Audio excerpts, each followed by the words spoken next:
Today, I will be talking about the procedure and the methodology on how one can fine tune and shape their preparation.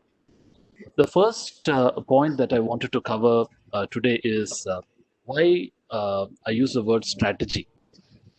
There is a basic difference in strategy and tactics. Strategy is characterized in the context of civil service, I would like to say on four aspects. One, it's a long-termish view. Many of the participants today are starting many years ahead. Some are in school, doing their school, some are in college, some are just about to attend the civil service examination the next few months. Therefore, everyone has to have a strategy of their own. For the current affair, it is very important that one has a long-termish view. If a person has civil service as a career choice, it would be desirable to start preparing for that right from the school days. And therefore, it's important to have a view on the long-term strategy. The second point is it's important to have a direction. It is not sufficient that every day we hear some news. Some days we write out some current affairs topics. That doesn't clearly work. It is important to have a clear direction, uh, which helps us in addressing the strengths and weaknesses. Every person, every aspirant, every person who has selected, every human being has a strength and has a weakness.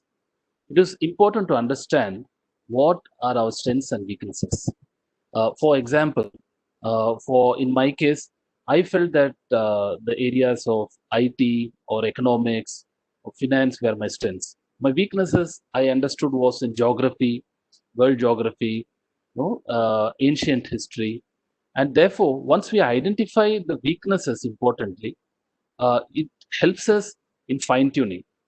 Because in civil service, as all of us, if we delete or if we don't prepare for few areas, and to our bad luck, if those areas have a lot of questions that particular year, then we will be tremendously impacted. Therefore, it is important to have the weaknesses addressed so that it is covered to the basic minimum level.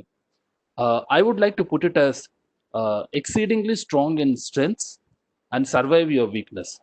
So even the weakest areas that one has, one should be able to answer the basic and average level questions.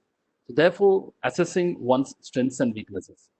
Then the fourth element of a strategy should be fine tuning between preliminary and mains preparation. The preliminary in GS part particularly, we know that it is having a lot of stress on memory, a lot of stress on data and facts. If you look at mains questions, um mains are more interpretational in nature. It is asking for analysis, asking asking for critical analysis, the weakness of some arguments, and so on and so forth. Therefore, one should have a judicious balance of preparing for preliminary as well as preparing for mains. I will touch on that as we proceed. So, the strategy, the word is characterized in the context of a civil service aspirant. I would repeat, one should have a long termish view. One should be clear in which direction one is going. It is important to have, when I say the direction, in simple words, it's like what I am going to do the next 1 month. Do I have a rough view? What are the areas I'm going to cover? Uh, Whereas a person without direction is like he will start, and then whatever comes to his or her view, they will start reading. That doesn't work. Addressing the weaknesses particularly and shining in one's strength and of memorizing the data and facts as well as preparing for mains. The second important aspect, once one settles in yes, deciding that civil service is a career choice, is that fine tuning the sources, right? When I look at sources, I would like to divide the current affairs into two sources. The first source is the regular sources, which everyone should have, in my view. The first one is newspaper. I would suggest standard English newspaper to be referred. The newspaper reading is very important, not like a layman issue, but from again a person who is able to critically diagnose the facts. For example, one should be able to read the editorials, the center page articles, the guest columns which are written by eminent people, experts, the columns which are written based on some awards, international happenings, historical happenings, national priority events, and things and so forth. Uh, the second category of a regular resource, I would say, is a monthly magazine. There are numerous monthly magazines which are there. For example, why I am saying monthly magazine is it is not humanly possible to cover 100% of newspaper every day, right? And even if we do cover, not every newspaper covers all the topics equally, right? And the extent to which the newspaper covers every topic also varies. For example, government launches a new e-governance project. Um, these newspapers would say, this is the name of the project which has been launched by so and so person. This tries to address the issues of A, B, C. That's all. Maybe we may find a basic information.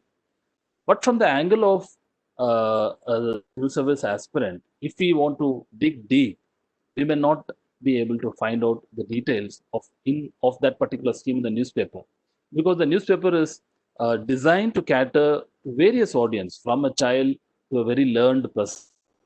Therefore, it gives only small informations. On very rare cases on priority issues, as I had said earlier, it gives detailed analysis. Therefore, it's important to have one monthly magazine also, where the end of month, everything is analyzed threadbare. For example, this is a scheme. It is there to address these factors. This is the objective, and this is how it will be implemented. Therefore, it becomes easier for us to understand that scheme and also use it while answering in the mains. For example, talking about e-governance itself, there may be past years there was a national e-governance scheme. Then we have Digital India scheme. Digital India has various pillars, from hardware to software to e-governance and so on and so forth. Uh, Whereas a factual question on Digital India may be there in the preliminary, in the mains the question may be as like how Digital India has helped in addressing the digital divide between rural and urban India. You know, so when we talk about a scheme in a context, that is Digital India, how to what extent it has addressed the digital divide between rural and urban India, we it is not important on knowing the facts of the scheme, but it's more important to interpret it. So we may have to give the data, as in, for example, the broadband connectivity. What was it in rural areas earlier? How it has improved? The internet connectivity, the mobile data connectivity, the telephone coverage, and so on and so forth. And talking about the e-governance schemes, what are the new e-governance schemes which have been launched by the central government, the state governments, the local governments, that is the panchayat municipalities, and so on and so forth. So therefore, a monthly magazine is important to understand that schemes in the entirety. I would also recommend an yearbook, maybe an India yearbook or Manorama yearbook. One should have one reference, and this is very critical because a lot of general knowledge related questions which are perennial are there in yearbooks. For example, we have the general knowledge questions which are generally there in the let us say schools, like what are the currencies of countries, what are the capitals of countries, what are the main exports imports, what are the major treaties which are existing, major international happenings in the past year, few details about the major science awards, major Nobel Prizes in the last few categories, last few years, and what for they have been given. So therefore, an yearbook becomes a very important guide for an aspirant. So I would once again repeat, one should have a judicious balance of a newspaper, a monthly magazine, and a yearbook. So it is a daily, monthly, and a yearly source, right? And in newspaper, one need not do an overindulge in a newspaper, say, because it is very easy to get lost while studying a newspaper. Particularly, we may find few things interesting, and we keep reading, and finally, you find that a couple of hours are gone. So it is important that we skim through a few topics, and topics which are not important, just ignore it and move on.